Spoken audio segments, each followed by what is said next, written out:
First reading, Acts chapter 16 verse 11 to 15. And sailing from Troas, we came with a straight course to Samothracia, and the day following to Neapolis.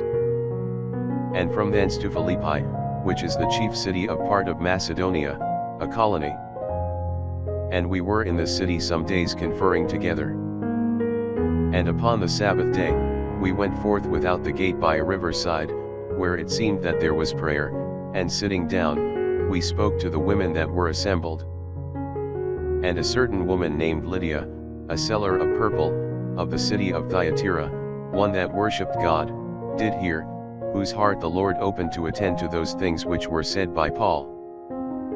And when she was baptized, and her household, she besought us, saying, If you have judged me to be faithful to the Lord, come into my house, and abide there. And she constrained us.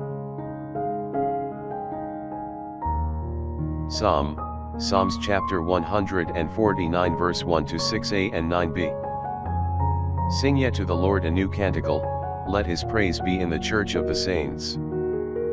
Let Israel rejoice in him that made him, and let the children of Zion be joyful in their King. Let them praise his name in choir, let them sing to him with the timbrel and the psaltery.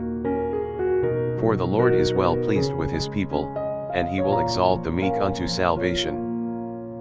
The saints shall rejoice in glory, they shall be joyful in their beds.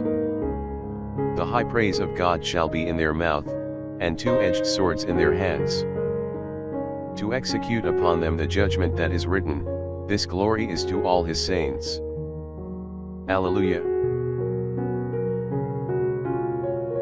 Gospel, John chapter 15 verse 26 to chapter 16 verse 4a. But when the Paraclete cometh, whom I will send you from the Father, the Spirit of truth, who proceedeth from the Father, he shall give testimony of me.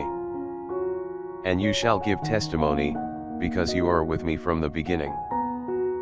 These things have I spoken to you, that you may not be scandalized. They will put you out of the synagogues, yet, the hour cometh, that whosoever killeth you, will think that he doth a service to God. And these things will they do to you, because they have not known the Father, nor me. But these things I have told you, that when the hour shall come, you may remember that I told you of them.